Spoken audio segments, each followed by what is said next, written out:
Storms and heavy rains wreaked havoc in Tshwane this weekend, with many homes in low-lying areas and informal settlements experiencing flooding. The city wants to relocate communities in these areas, but not all are willing to leave. Our senior reporter Aviwe Mtila has been following the story for us. He joins us now live. So, Aviwe, let's talk about these areas and them obviously being prone to flooding. Is the city failing to prepare for the inevitable?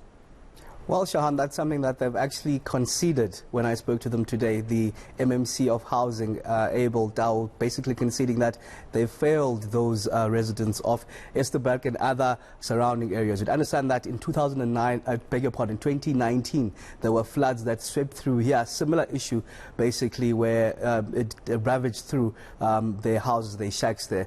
They then promised that they would put in new structures, they'd remove them from those houses back in 2019 already.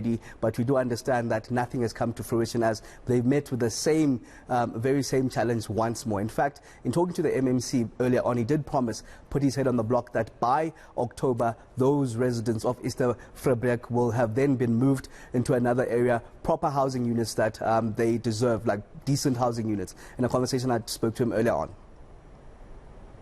Look, what happens going forward now is that as the city we've dealt with the emergency, most of them are in halls and accommodation that we've asked that they be at, so that we assist them to rebuild their lives. That's the first way. That's the first thing that we did. So we did not just close our eyes and say, see how you fend for yourself. We are still open to saying these centers that are there, they can still go to. They will be fed. They'll be given uniform. We'll work with them to ensure that they can deal with the immediate situation. And then from there, it is us obviously going back.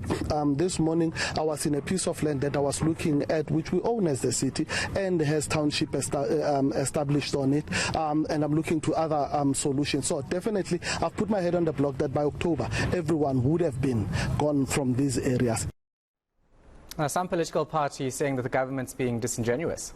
Not only political parties, but the residents on the ground saying that they've heard this before. So it fell on basically deaf ears, saying that it's promises that came time and again from 2019, yet they still live in squalor, basically. But even when I spoke to the EFF, the chief whip in the city of Tshwane, basically saying that they have land. The municipality itself has had land. It's been selling land for years, yet they still now are talking of acquiring land. You do understand, when I spoke to the MMC, he spoke about 15,000 housing units that they were meant to purchase after that 2019 flood, but because of budgetary constraints and inflated prices, that didn't come to fruition. But the EFF saying that nothing of this will come to after these recent floods. In a conversation I had with the chief whip over there.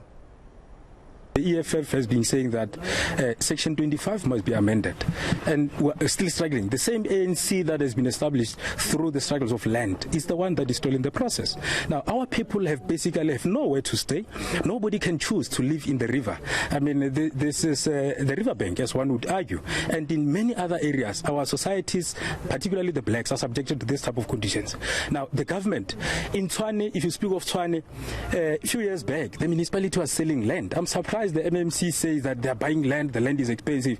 The municipality has been going out saying that they are selling land. How do you sell land and buy it back? It doesn't make sense. So blacks are reduced to this type. And in fact, we're told that a budget has been allocated for these people to be removed. Until today, they're still here. Same people are still here. So when land is allocated, they take their friends and allocate them there, leaving the poor communities who are supposed to be relocated still staying where they were staying. All right, we're going to leave it right there with senior reporter Aviwe Mtila.